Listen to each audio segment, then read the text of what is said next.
By 192 AD, the Colosseum is over a century old.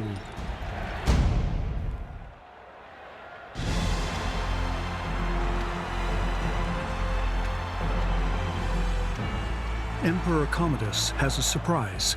He's the headline bout, fighting as a gladiator. Gladiators were at the lowest stratum of free Romans. They had no legal personality. They were in the same category as prostitutes and pimps. So for a Roman emperor to try to leverage the popularity of gladiators by becoming one is a shock. For Commodus, the Colosseum would become an obsession, a place that would play a pivotal role in his rise and fall. After inheriting a vast and powerful empire from his father, the great Marcus Aurelius, Commodus is at odds with the ruling class of Rome, the Senate. The senators remain the most powerful body of people, the very embodiment of the elite of Rome. The Senate would always be the rallying place of opposition. The Roman elite was ashamed of Commodus's actions. They felt that to fight as a gladiator was to willingly debase himself. This was the tipping point in an already fractured relationship between the two most powerful forces in Rome, the emperor and the Senate. Every one of these senatorial families has holdings all over the Roman Empire. They're the equivalent of small multinational corporations. They are wealthy in a way that is impossible for us to understand. So even if the heart of political power has moved elsewhere, these are still tremendously important people.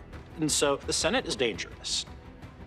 Several emperors had previously been destroyed by their enemies in the Senate, including the notorious leaders Caligula, Nero, and Domitian. The history of Rome's emperors shows that it's pretty dangerous to cross the Senate. But Commodus had a plan, and it really was to ignore the Senate and to appeal directly to the people. To win the people over, Commodus has an incredible tool at his disposal. He has the games.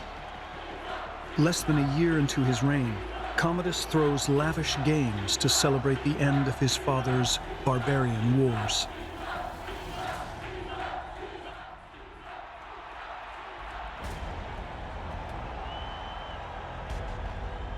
Because it was such an important event, the imperial family, such as his sister Lucilla, would be there. And of course, the Senate themselves, so they would have been witness to this event.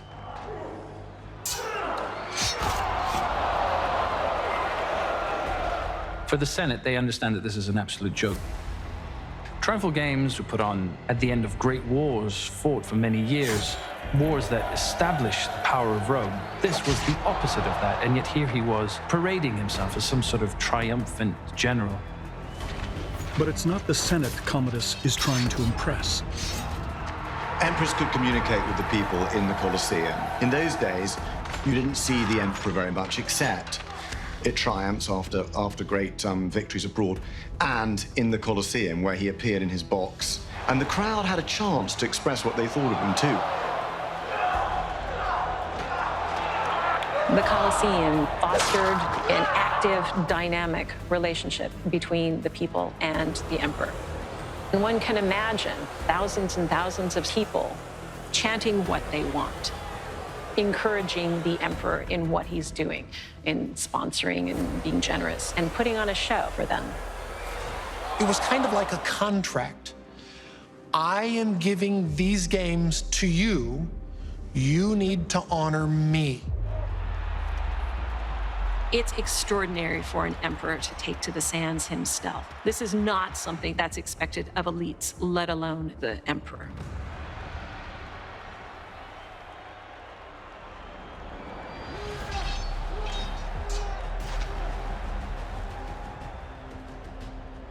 Gladiators use their bodies to please the masses. So they are like prostitutes. They are like actors.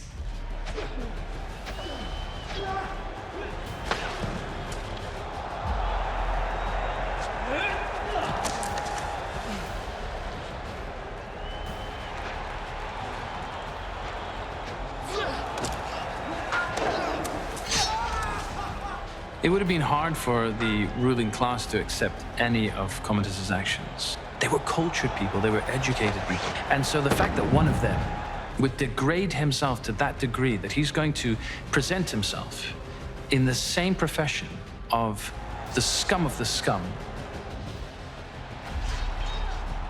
According to Cassius Dio, Commodus charges the bankrupt Roman treasury 1 million sesterces for his appearance, almost $10 million in today's money.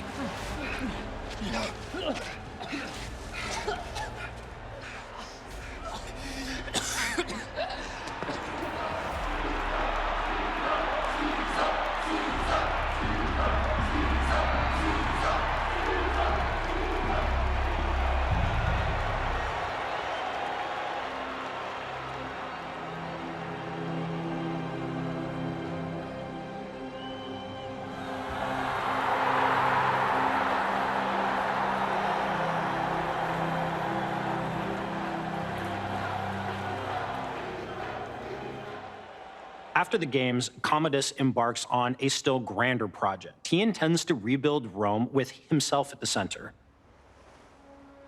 He renames Rome Colonia Commodiana, the colony of Commodus. And we wouldn't believe that this was true if it were not for the fact the coins of Commodus's era show that this was the case. He really did name it after himself.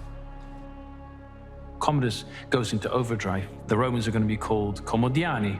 The Senate is going to be called the Fortunate Commodiani Senate. He fills the city with statues of himself, dressed as the god Hercules. One was a giant figure of an archer, looking very much like the emperor himself, with an arrow aimed right at the front door of the Roman Senate. And if there was ever a louder political message, well, I'm not aware of it. That could not be tolerated, even by Commodus's world-weary contemporaries. When Commodus announces yet another Games with himself as the star, the Senate know they must act.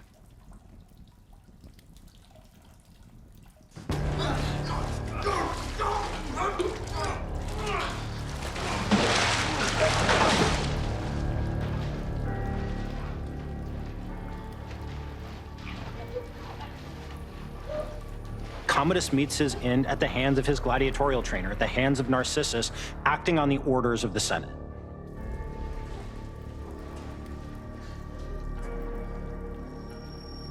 There's a sort of poetic irony that in the end, it was the very figure that he so admired, so wanted to be, that put an end to his life.